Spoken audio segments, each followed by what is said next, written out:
不起眼的装备却有大作用。扎乌特和加兹乌特设定解析，扎夫特炮兵机动战士化的典范，机动战士高达系设定解说。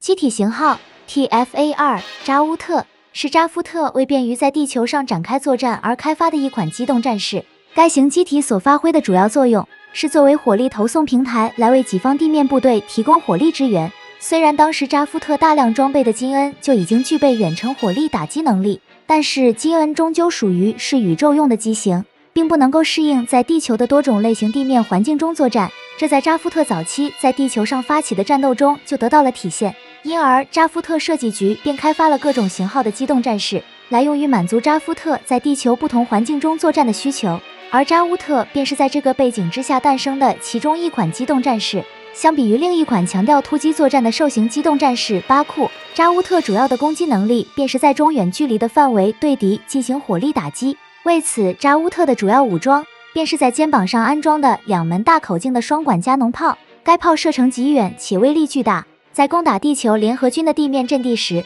扎乌特很容易就摧毁掉对方的防御工事，并且头部额头位置装备有专用的观瞄设备，可针对特定目标给予精确火力打击。这对于扎乌特来说十分有利于提升对敌火力打击的效率。而在左手臂上还装备了一门双管机炮，该炮相比于肩膀上的主炮威力较小，但射速很高，所以是作为副炮来用于打击中近距离范围内的目标，同时还能用于防空去打击敌方抵近的空中单位。多架扎乌特就能给己方地面部队承担野战防空任务。除此之外，扎乌特的右手还能携带一把机枪武器，该枪作用跟金恩携带的机枪武器一样，主要用来对付敌方各型装甲单位，通过连射就能发挥出极佳的打击效果，与左手的副炮一起组合攻击，就能瞬间输出强大的火力。剩下的在胸口位置还安装了4门近防火神炮，可在近距离的范围内形成强大的火力网，来用于打击敌方人员或者轻型装甲之类的目标。另外值得注意的是，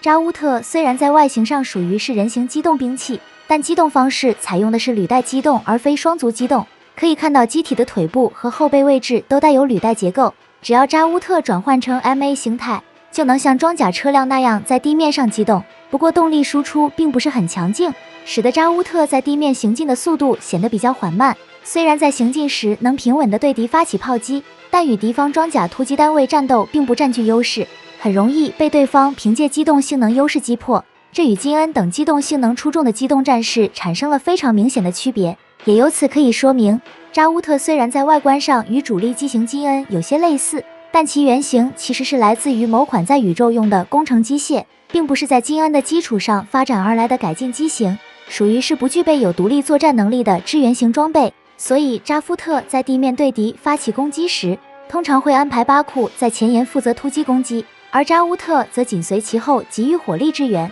以此实现协同作战去突破敌方的防线。尤其是在大兵团作战当中，扎乌特作为前线地面的火力支援力量，是最快响应友军去提供火力支援的作战单位，这在瞬息万变的战场当中显得尤为重要。而除了在地面发起进攻之外，扎乌特在加强基地和舰艇的防卫能力也同样具有重要作用。比如在北非地区沙漠之虎与大天使号的战斗中，前来支援的扎乌特就被安排在了陆地战舰的甲板上，然后通过舰艇 CIC 的协调指挥，来使扎乌特和陆地战舰组成新的作战体系进行作战，从而在攻防两端当中进一步提升作战效能。遗憾的是，这场战斗扎夫特没有取得胜利，使得包括扎乌特在内的大部分作战单位均被对方击破。于是这支由沙漠之虎率领的扎夫特部队就这样在这场战斗当中损失殆尽。而在这之后，随着光束武器在机动战士中开始普及应用，扎夫特也相应对扎乌特进行了改进。其改进之后的机型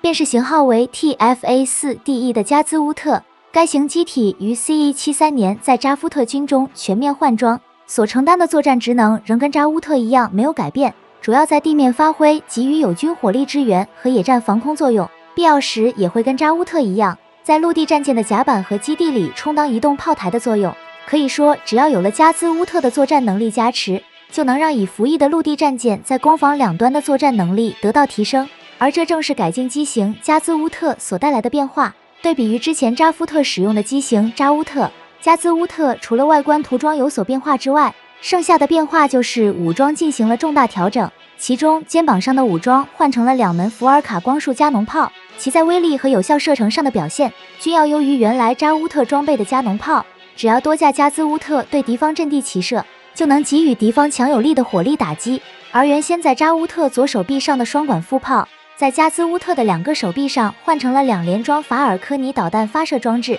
该导弹具有防空和对地2种打击能力，可根据作战需要给予不同的目标进行打击。其打击范围还包含了高空中的目标。一度在一场追击当中险些打下拉克斯乘坐的穿梭机，但被自由高达阻止，结果没能直接击中。不过基于这样一个防空能力，多架加兹乌特组成的防空火力网就具备了进行区域防空的作战条件。可以说加兹乌特的防空能力实现了跨越式提升。然后就是手腕结构也进行了更改，不再像扎乌特那样手持武器，改成了直接在手腕这个部位接上了3管特里维姆近防机炮，所输出的火力密度比扎乌特上升了一个层次，而且还能跟肩上的光束加农炮一起攻击，以此进一步提升火力输出来拦截各种来袭的目标。由此可见，加兹乌特在更换武装后，战斗力发生了显著的变化，而剩下的武装还有胸口的4门近防火神炮，继续用于打击抵近至近距离范围内的目标。至于加兹乌特的防护能力和机动性能方面，